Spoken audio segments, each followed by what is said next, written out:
Salut tout le monde, on se retrouve aujourd'hui pour une nouvelle vidéo, et donc aujourd'hui vidéo un petit peu spéciale puisque je tourne cette vidéo le 31 décembre 2016, dernière vidéo de 2016, bon je pense qu'elle n'arrivera que le 1er janvier 2017, mais voilà, cette vidéo est un petit peu spéciale.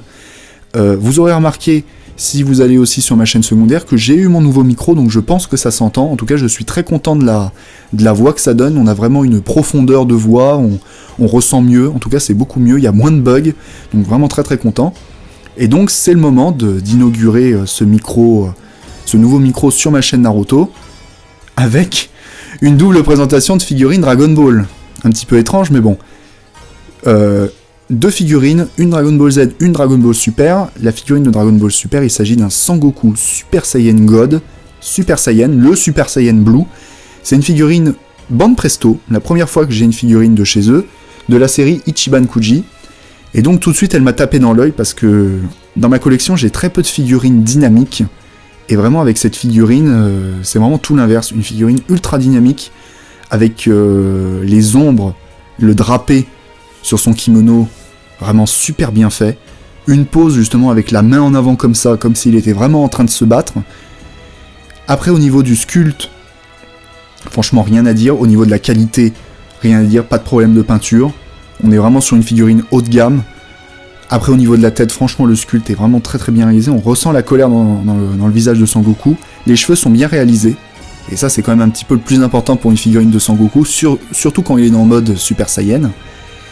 Après, ce qui m'avait un petit peu chagriné au début, et finalement après, je me suis dit, ils ont fait le bon choix, c'est au niveau du socle. Puisqu'en fait, au début, je me disais que c'est un socle un petit peu cheap, un peu pauvre, hein, on a l'impression une simple base un peu bleue, transparente. Finalement, ça s'harmonise bien avec le reste de la figurine, puisqu'on a que des teintes orange et bleu. Donc finalement, le socle est pas trop mal. Le seul défaut, par contre, c'est la forme du socle. Une forme triangulaire, alors ça va aussi très bien avec la figurine comment elle est, parce qu'elle est assez... justement, elle s'étend assez loin, justement avec le bras de Sangoku. Mais le problème, c'est qu'elle s'articule mal, elle se pose mal, par exemple, si dans une vitrine et tout ça, si vous avez déjà d'autres figurines, malheureusement, la forme, c'est un petit peu gênant pour poser les figurines les unes à côté des autres. Donc c'est le seul petit défaut, mais avait-il le choix? Je suis pas sûr. Donc voilà, seul petit problème. On passe maintenant à la deuxième figurine de cette double présentation, et donc cette fois-ci on retourne sur une marque qu'on connaît bien, parce que c'est Megahouse qui a réalisé cette figurine-là, et oui, Megahouse, en plus de faire, on va dire que sa série principale c'est One Piece, mais ils se sont mis à refaire des figurines Dragon Ball, bien sûr comme vous pouvez vous en douter, Megahouse égale fanservice, donc essentiellement des figurines de personnages féminins de l'univers Dragon Ball, avec, on va dire, quelques petits ajouts par rapport à la série, parce que, globalement, on n'a pas des figurines avec ce genre de forme dans l'univers Dragon Ball. Et donc, on se retrouve avec une figurine ultra sexy de C18.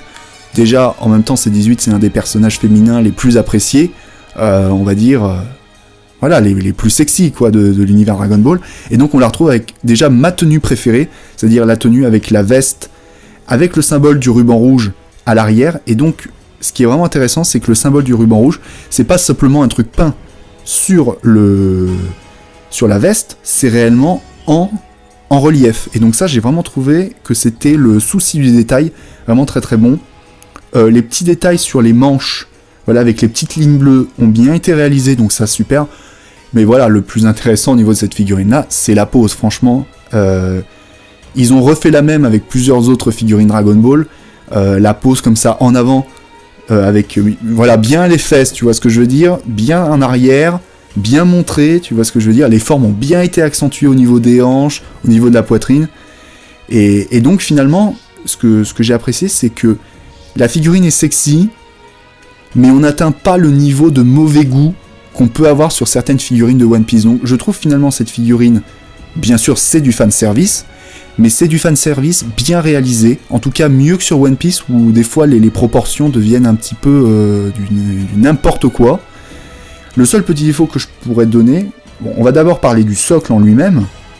Le socle est intéressant parce que voilà, on a le logo Dragon Ball Z qui est présent, mais en plus on va pas dire sculpté, mais on a le symbole de la capsule Corp, je sais pas trop pourquoi.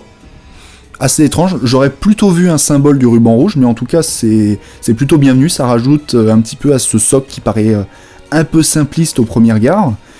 Le seul petit problème, je dirais, c'est au niveau des bottes qu'elle a, les semelles sont blanches. Et je trouve que ça va pas du tout. J'aurais plus vu des semelles, comme dans la série, si je me souviens bien, les semelles des bottes de C18 sont de la même teinte, quoi, marron. Donc j'aurais plus vu un marron peut-être foncé pour aller avec les bottes marron clair. Donc c'est assez étrange. Mais en tout cas, globalement, on est sur une figurine franchement, encore une fois, de bonne qualité. Et parlons un petit peu de la tête, parce qu'il n'y a pas seulement le corps aussi. J'en rigole, mais c'est la vérité. Quand on regarde la tête, franchement, super bien sculptée. Ils ont réussi à reproduire dans C18 ce regard très très froid. Voilà, elle est très belle, on dirait une poupée, mais il y a un regard froid, les cheveux super bien réalisés. Et donc, franchement, cette figurine-là, dès que je l'ai vue, je me suis dit... Je l'avais vue annoncée il y a quelques mois, je me suis dit, putain, celle-là, il me la faut. Et je l'ai eue pour mon anniversaire, donc super content. Donc voilà, c'en est terminé de cette présentation, cette double présentation de figurines. J'espère qu'elle vous a plu. Et donc, en tout cas, moi, on va se retrouver en 2017. Moi, on se reverra pas d'ici là. Donc, moi, je vous dis, je vous souhaite une très bonne année 2017. Voilà, je vous souhaite mes vœux.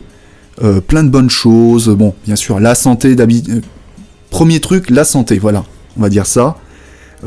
Et donc, pour moi, qu'est-ce que je m'attends pour 2017 ? Au niveau de la chaîne, je m'attends notamment au futur DLC qu'on va avoir sur Naruto Stamp 4. Je continue le let's play sur Naruto The Broken Bond. Je pense que je recommencerai à remettre des vidéos musicales, voilà, les OST de Naruto, parce que j'ai arrêté depuis un certain temps et j'ai envie de continuer. Il n'y a pas de raison que ça se termine là. J'ai mis quand même les 3 OST de Naruto Shippuden. Je voulais continuer avec les 3 OST de Naruto. Et donc, voilà. En tout cas, 2016, super année. Ça a vraiment été l'année... je dirais vraiment du décollage de la chaîne. Bon, je suis pas encore content de tout, mais déjà, on a un nouveau micro, donc déjà, ça sera beaucoup mieux. Et donc, voilà. N'hésitez pas à me dire si vous voulez voir d'autres contenus sur la chaîne, enfin, du contenu plutôt relatif à Naruto, ou à des mangas, voilà, des goodies que je pourrais présenter. N'hésitez pas à me faire vos suggestions, voilà le mot. Et donc, en tout cas, moi, je vous dis ciao tout le monde, et on se retrouve pour 2017. Allez, ciao tout le monde.